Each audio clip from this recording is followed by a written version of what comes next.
what's the very basic function a voice does? Why do we use voice? To express a thought or to convey a meaning. Yes, you're absolutely right. We use voice to express our thought, our ideas, or simply a sentence. So, is the content visible to you all on your screen? Okay, good. So now, you all have given me a very good definition of the word voice. Voice is a mode of expressing a thought, an idea, or simply a sentence. Now look at these two sentences. The sentences I am pinpointing at. What these two sentences are expressing? Are they expressing two different thoughts or they are expressing the same thought?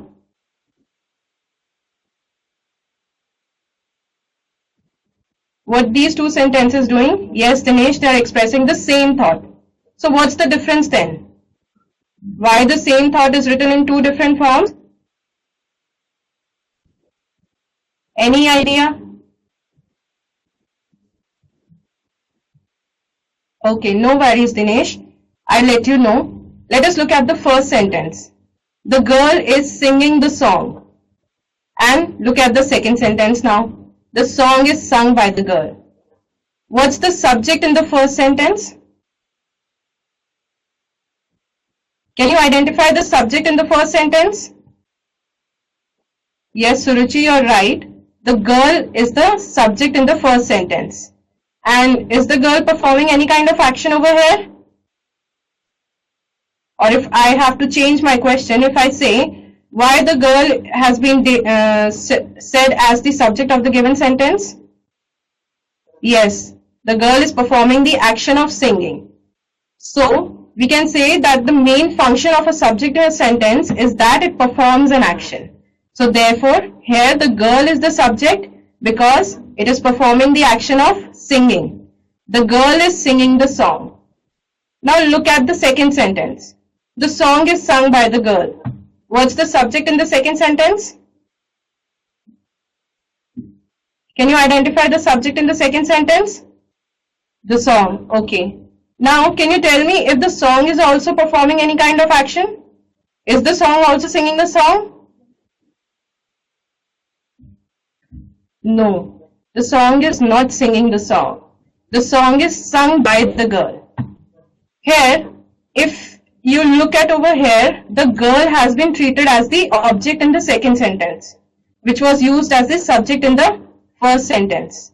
And the subject in the second sentence is not performing any action. The action is performed by the object indirectly, passively. So, here comes the two forms of voices we can use to express same thought. The first sentence, if we look at the first sentence, the girl is singing the song, subject is actively performing the action. So, the first sentence would be in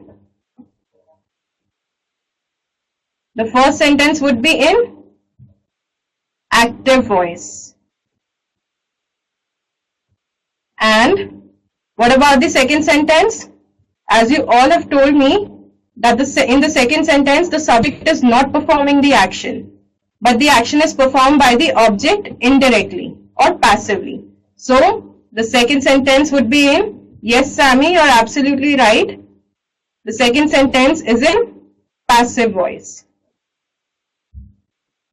Any confusion so far? Am I comprehensible to you all? Okay, no confusions? Okay. Well, I'm very glad.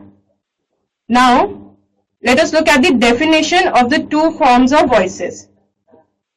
As the word itself suggests, active voice means when the subject actively performs an action. Like we saw in the first sentence, the girl is singing the song. And if we look at the passive voice definition, it's just the opposite of what active voice does.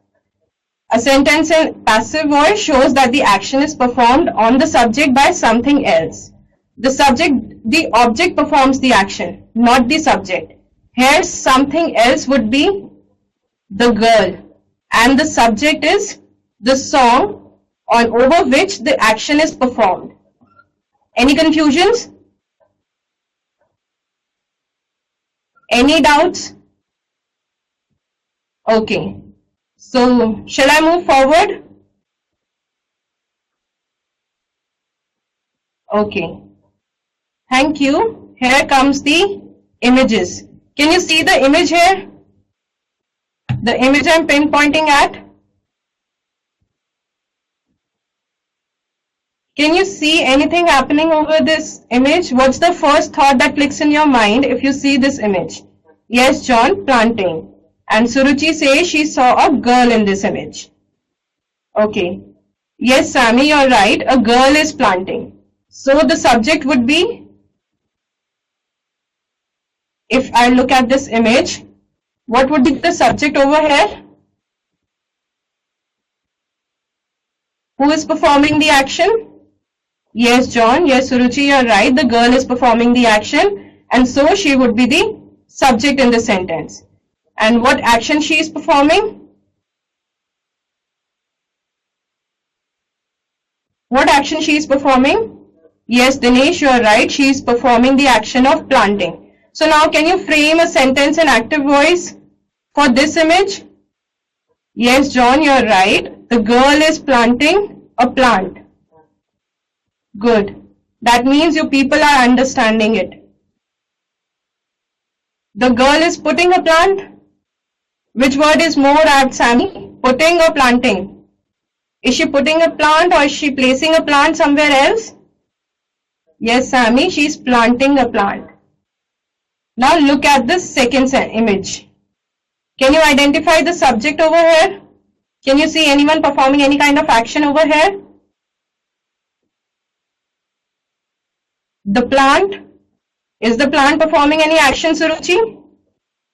Yes, Sammy, no action has been performed over here. Are you sure no action has been performed over here?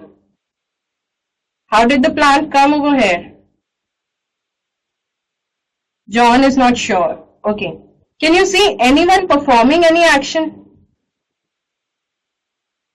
Yes, Suruchi, you are absolutely right. The plant is planted by, we cannot see who planted it, but we know that the plant is planted. So can you form a sentence in passive voice for this image? Plant grows naturally. Okay. Yes, they do. But if I have to say that here the plant has been planted by someone else, but we don't know who that person is. Can you make a passive sentence over here for this image? A plant is planted by someone. Yes, Sammy, you're absolutely right. In the garden. Okay, so Sammy has given a very beautiful sentence over here. A plant is planted by someone in the garden. So, is the subject performing any action, Sammy? The sentence you gave? The subject is performing any action? Yes, the subject is not performing any action, and so that is why it is a passive sentence.